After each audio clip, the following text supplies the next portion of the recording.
우리 교사분들이 다들 훌륭하시고 늘 감사하게 생각을 합니다.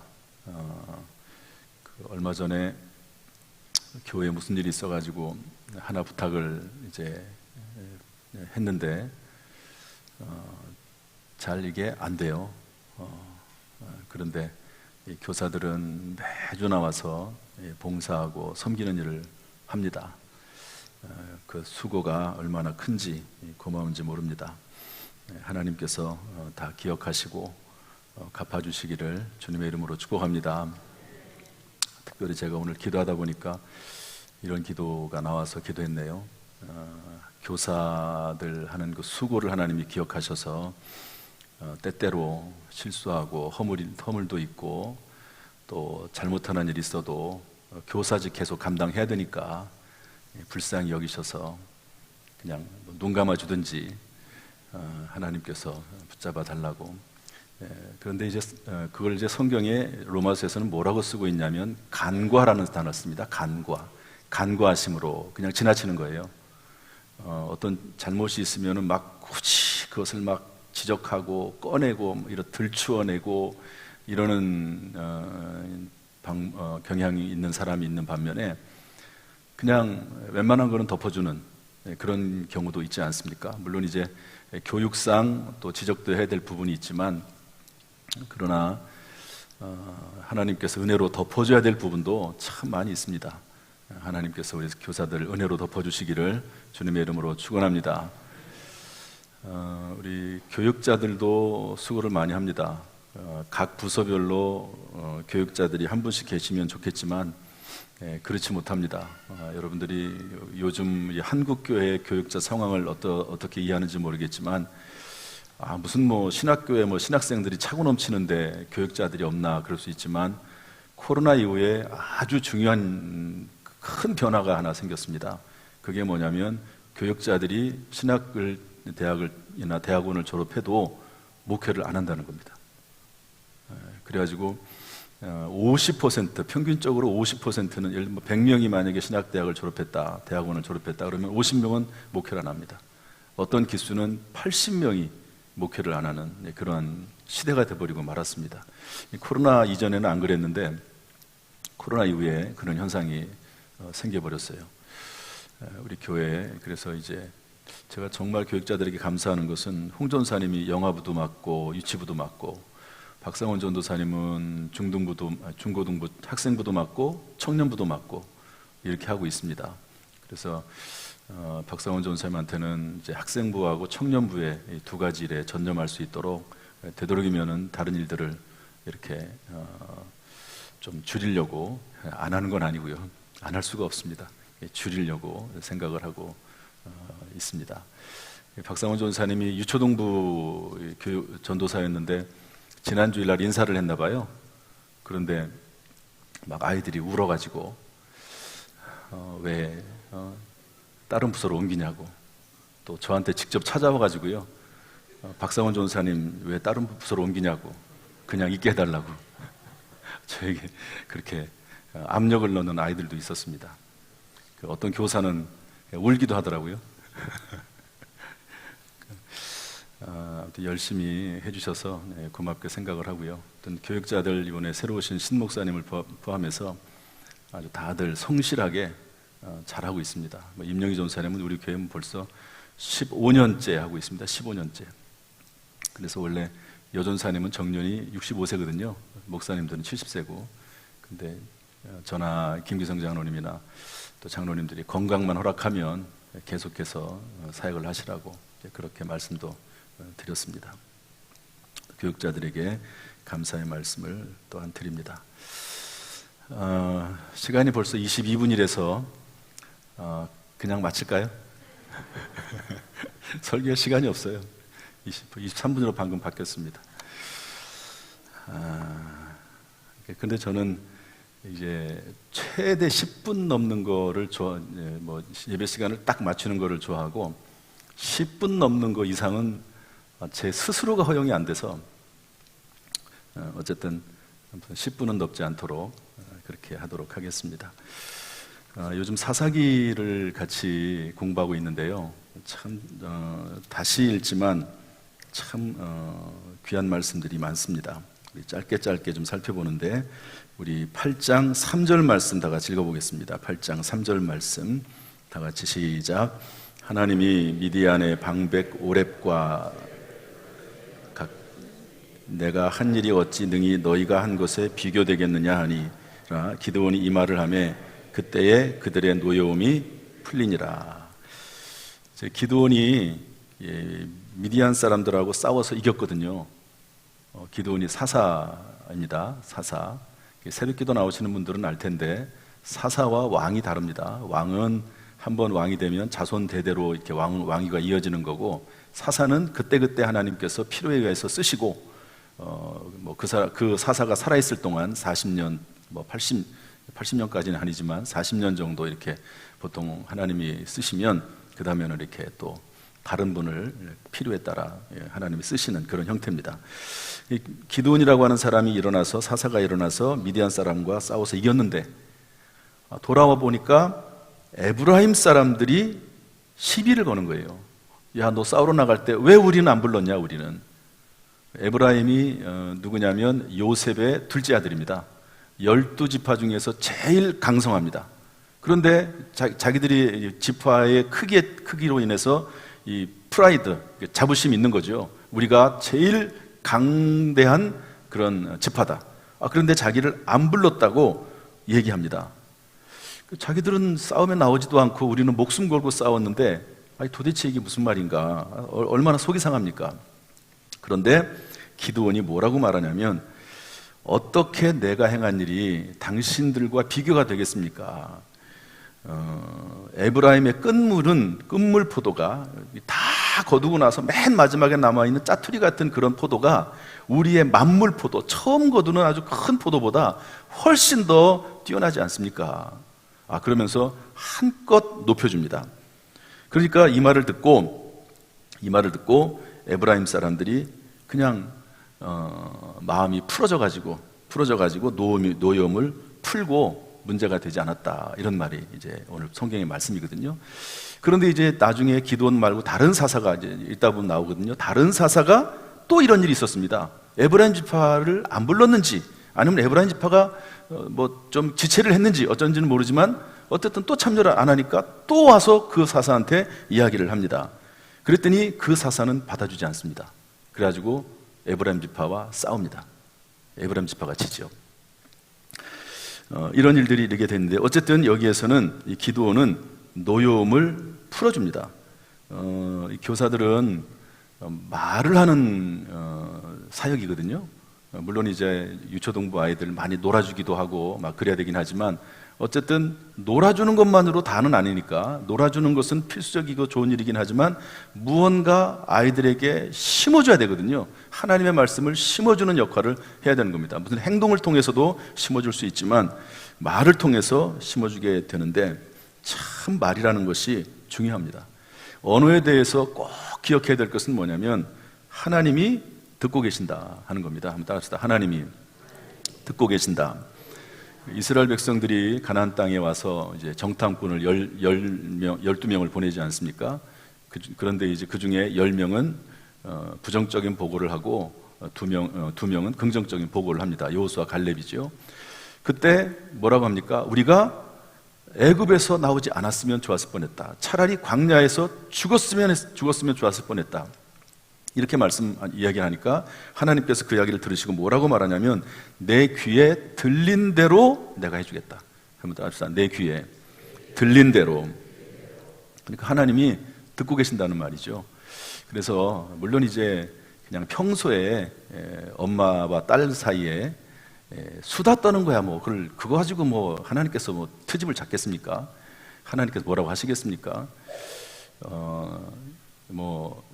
우리 집사람은 그러지 않지만, 1시간 동안 막 대화하고도,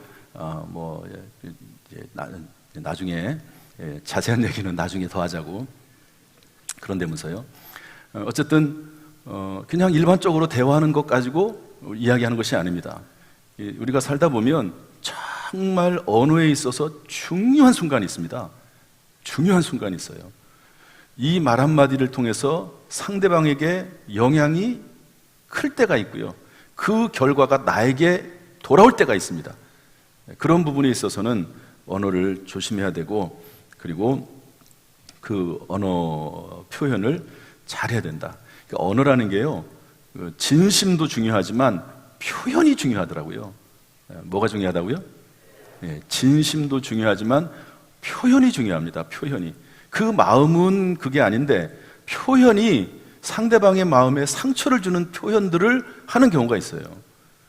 표현을 어떻게 하느냐가 참 중요합니다. 그건 어쩔 수가 없어요. 상대방의 상태를 봐야 돼요. 상대방의 상태를. 상대방의 상태가 받아들이지 못하는데 아무리 좋은 말을 한들 그것이 대화가 되겠습니까? 그래가지고 부부싸움을 할 때, 한참 싸울 때는 아무리 말을 해도 안 된다는 거 아닙니까? 그러니까 설사 옳은 말이 있다 하더라도 상대방이 하는 말이 옳다 하는 게 분명히 느껴짐에도 불구하고 그 말을 받아들이지 않는다는 거예요. 왜냐하면 한번 사람이 이제 흥분하게 되고 이제 격하게 되면 그 다음에는 모든 생각이나 그 표현을 다 집중해가지고 반박하려고 한다는 거죠. 그런데 이제 생리적으로 한 15분 정도가 지나면 다 가라앉는 거예요. 생리적으로. 그래서 언어에 대해서 가르치는 분들은 한 15분 정도는 기다려라. 그리고 나서 말을 해라. 그러는데 15분을 잘 못 기다리죠. 15분. 그 긴 시간 어떻게 기다립니까? 어쨌든 언어에 대해서 가장 중요한 것 중에 하나는 하나님이 듣고 계신다. 특별히 우리 아이들이 보고 있고 듣고 있다 하는 겁니다. 제가 새벽 기도를 우리 교회 온 지 제가 14년 차인데요. 제가 당진에 있는 물론 휴가 때는 빼고 새벽 기도를 14년 동안 한 번도 빠진 적이 없습니다. 그런데 이제 가끔 가다가 저희 아내가 제가 피곤한 걸 아니까 그냥 오늘은 쉬시라고 그렇게 얘기할 때가 있거든요. 그럼에도 불구하고 제가 나갑니다. 왜냐하면 보고 있거든요. 성도들이 보고 있습니다. 이상하게 성도들이 둘러봐요. 이렇게 오늘 목사님이 오셨나 안 오셨나 둘러봅니다. 그리고 또 이제 안 오는 날은요 꼭 물어보는 분들이 있어요. 목사님 그날 왜 안 보이셨냐고. 그런 분들이 있습니다. 제가 힘들어도 일단은 와서 앉아 있는 거죠. 우리 아마 교사들도 마찬가지일 겁니다. 아이들이 안 보는 것 같지만 다 보잖아요. 우리 자녀들이 안 보는 것 같지만 다 보지 않습니까?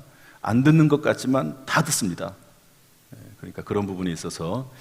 그런데 이제 조금 실수를 해도 진심은 전해지는 것 같아요. 실수는 해도 진심은 전해집니다. 진심 있게 대하면 아이들에게도 큰 은혜가 되고 또 아이들에게 평생 기억될 그런 교사들 또 뭐 셀 리더라든지 우리 교육자들이 될 줄 믿습니다. 그래서 언어에 대한 부분이 오늘 본문에 나오고요. 또 하나는 이 부분은 시간이 안 돼서 그냥 지나가겠습니다. 33절인데 읽기만 하겠습니다. 33절 다 같이 시작. 기드온이 이미 8장 33절 시작. 기드온이 이미 죽음에 이스라엘 자손이 돌아서서 바알들을 따라가 음행하였으며 또 바알브릿을 자기들의 신으로 삼고. 기드온이 이미 죽었다 이렇게 되어 있는데 이것은 그냥 일반인이 죽은 것이 아니라 영적 리더십의 상실입니다. 영적 리더십의 상실은 이스라엘의 범죄로 이어집니다. 그래서 바알 브릿이라고 하는 말이 나오는데요. 바알이라고 하는 것은 바알 우상을 말하고 브릿이라고 하는 말은 언약이라고 하는 말입니다. 그러니까 바알과 언약을 맺었다 이런 말입니다. 그러니까 영적 리더십이 사라지니까 바알을 숭배하기 시작했다 그런 말이거든요. 어느 단체든지 특별히 교회는 영적 리더십이 바로 서야 되고 특별히 각 부서들도 마찬가지입니다. 부장님들이 참 정말 중요한 사명을 맡았죠. 지금 계신 부장님들은 얼마나 그 사명을 잘 감당하고 있는지 모릅니다. 그래서 부장님을 또 돕는 영적 리더십이 세워지고 또 돕는 분들이 있어야 되고 또 그리고 따르는 분들도 있어서 부서들이 잘 이끌어 나가야 될 줄로 믿습니다. 한 가지만 딱 얘기도 좀 해야 되지만 한 가지만 더 하고 마치겠습니다. 우리 18절, 9장 18절 말씀 다 같이 읽어보겠습니다. 9장 18절 시작. 너희가 오늘 일어나 우리 아버지의 집을 쳐서 그의 아들 70명을 한 바위 위에서 죽이고 그의 여종의 아들 아비멜렉이 너희 형제가 된다고 그를 세워 세겜 사람들 위에 왕으로 삼았도다. 여러분, 기드온이 죽었습니다. 그런데 기드온이 죽고 나서 시간이 흐르지 않겠습니까? 그런데 기드온이 아내가 많았어요. 그러다 보니까 자녀가 70명이었습니다. 그런데 70명의 자녀들 중에서 아비멜렉이라고 하는 사람이 세겜에서 스스로를 높여서 왕이 되려고 합니다. 이 당시에는 왕이 시대가 없거든요. 아버지가 사사라고 그래서 그 뒤를 이어서 아들이 사사가 되는 시대가 아닙니다. 그런데 자기가 왕이 되고 싶어서 스스로 나서면서, 그러니까 어쨌든 기드온이 40년 동안을 다스리니까 큰 권력을 가지고 있지 않습니까? 그러니까 이 기드온의 자녀들, 자기를 뺀 69명을 다 죽여버립니다. 다 죽여버려요. 그리고 나서 왕이 되는데요. 어디에서 그런 일을 하냐면 세겜이라고 하는 곳에서 합니다. 세겜은 이것은 여호수아가 총회를 소집한 장소입니다. 이 정치적으로 상당히 중요한 장소거든요. 세겜이라고 하는 곳에서 이제 그런 일을 하게 됩니다. 물론 이제 나중에 이 아비멜렉은 죽습니다. 전쟁하다가 위에서 성 밑으로 내려가는데 위에서 어떤 여자 하나가 돌 맷돌짝을 밑으로 던져가지고요, 머리가 깨져서 죽습니다. 그런데 그 죽음에 대해서 성경은 뭐라고 기록하고 있냐면 9장 56절 57절 보면 아비멜렉이 그의 형제 70명을 죽여 자기 아버지에게 행한 악행을 하나님이 이같이 갚으셨고, 하나님께서 갚았다 이렇게 표현을 하고 있습니다. 그러니까 악행에 대해서 하나님께서 갚았다고 말하고 있는데요. 저는 이 부분에 있어서 한계의 문제를 좀 이야기하고 싶습니다. 한번 따라합시다. 한계의 문제. 제가 요즘은 젊었을 때는요, 뭐든지 다 잘해야 되고 훌륭해야 되고 흠이 없어야 되고 이런 생각을 하는데, 이게 나이가 들어가니까요, 죄송합니다, 제 나이가 들어간다고 그래서 목회를 한 30년 하다 보니까 완벽한 사람이 없습니다. 다 실수가 있고 허물이 있고, 요즘 드는 생각이 뭐냐면 한계의 문제를 제가 많이 다룹니다. 한계.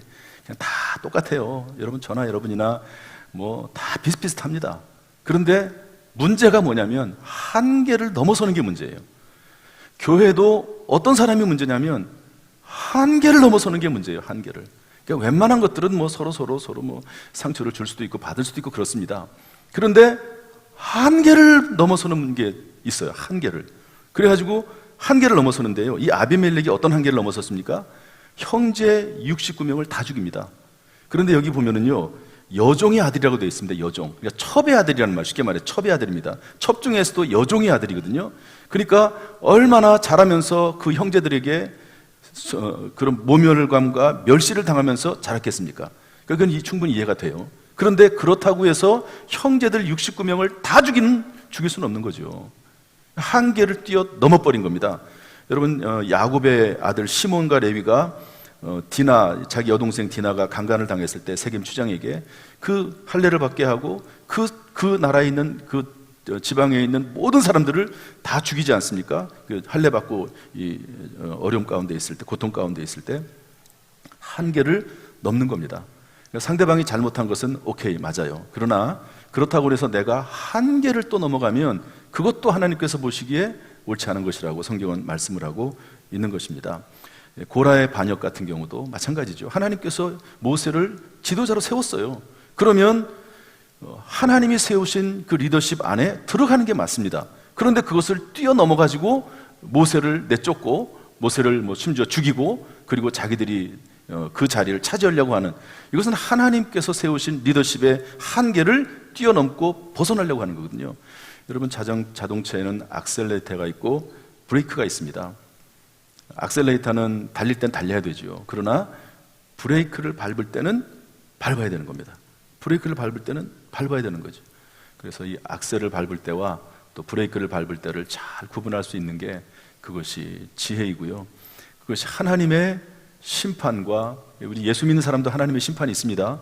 저는 이제 성경을 쭉 종합해서 볼 때 믿지 않는 사람들은 하나님을 내버려 두세요. 오히려 내버려 두십니다. 믿는 사람들은, 하나님의 자녀는 이 땅에서 심판하십니다. 하나님 나라에서 그 심판을 피하기 위해서 그런 내용들도 성경에 있기도 합니다.